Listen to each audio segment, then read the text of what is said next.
Hello there. What is the feeding puppy syndrome? This is video 8 in this series of videos on dog breeding.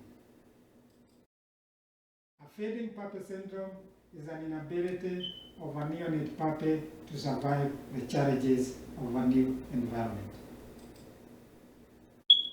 How and why does feeding puppy syndrome develop? Let's go ahead and find it. While developing in the uterus, fetuses receive a 5-star treatment. This is what a 5-star treatment in an international hotel looks like. This is the uterus body and the two uterine horns. You can see where the puppies are, how comfortable the uterine space where the puppies live, develop, how comfortable they are, all right? Each puppy has its own space with room service, right? Got good air conditioning there so the temperature remains at the body temperature. You can see it looks like a hanging tree, like a hanging hotel, right? Very cozy uterine, uterine horns international.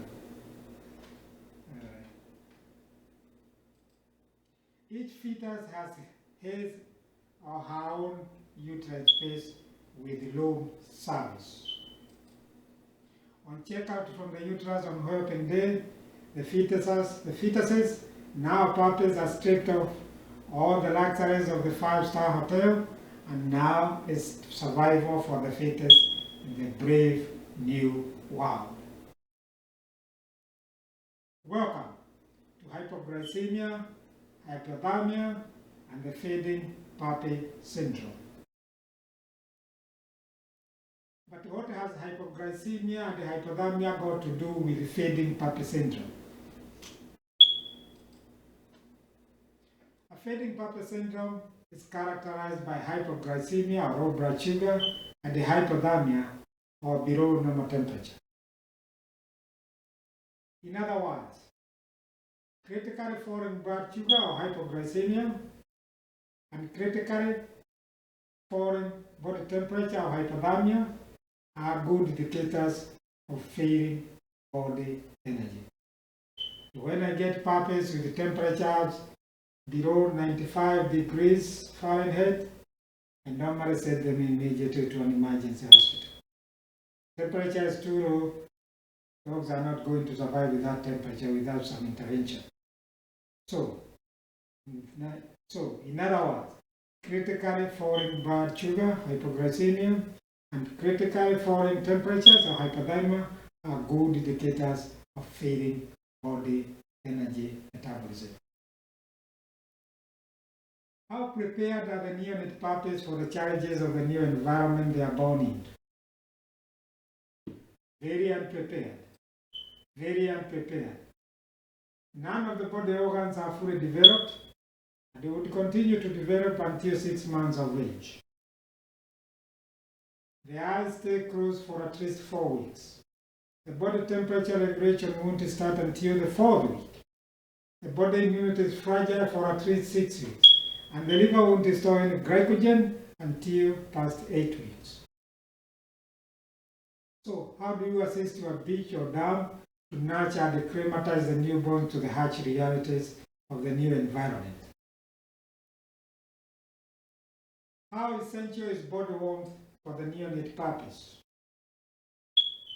Let's look at body temperature for the hypothermia.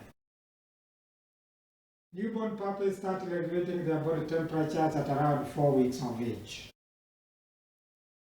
The first 1 to 4 weeks of age, neonate temperatures range from 95 to 99 degrees Fahrenheit.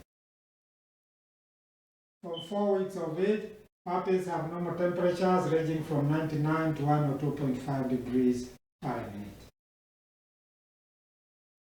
Not all puppies may enjoy the luxury of their mom's body warmth, especially if the beach has a large litter.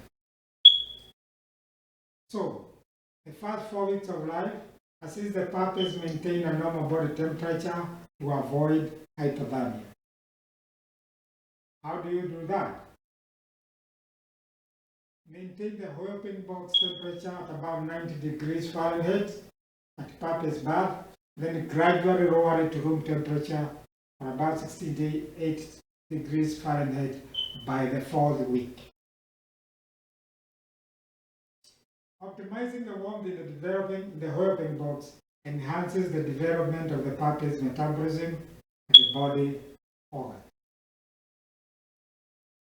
Let's look at nourishment and hypoglycemia.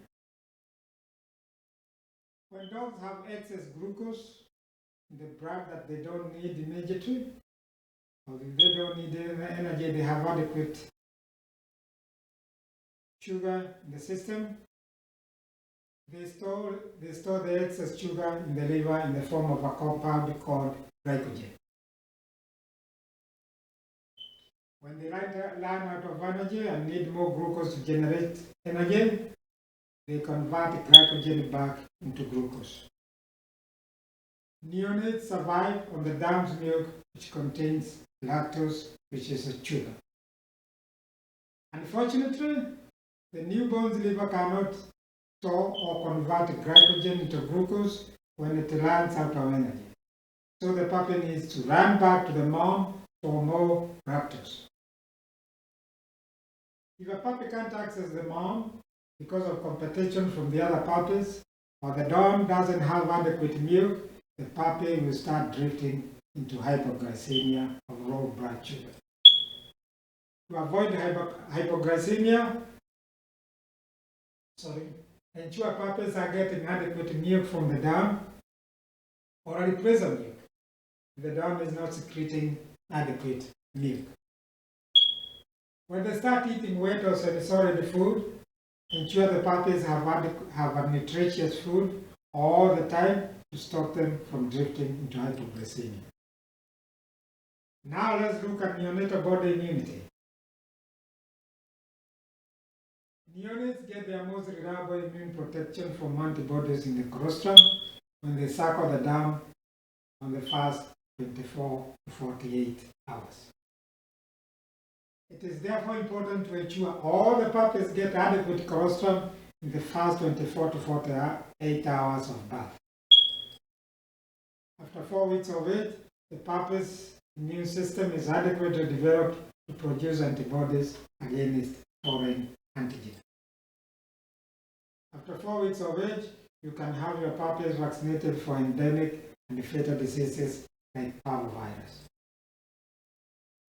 It is recommended puppies be dewormed as early as 2 weeks to control larval stages of roundworms and hookworms that may have been acquired from the dam through placenta or milk. If any of your puppies have a congenital abnormality like atresia or lack of rectal opening, or fontanelle hole on top of the head, consult your veterinarian immediately. In summary, a neonate develops a feeding puppy syndrome because of its inability to cope with the environmental factors overwhelming its fragile metabolism and the immune system.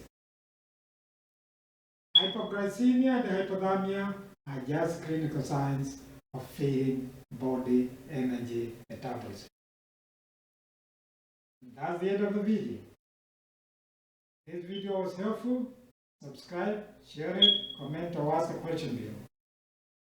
Thank you for watching and see you in the next video.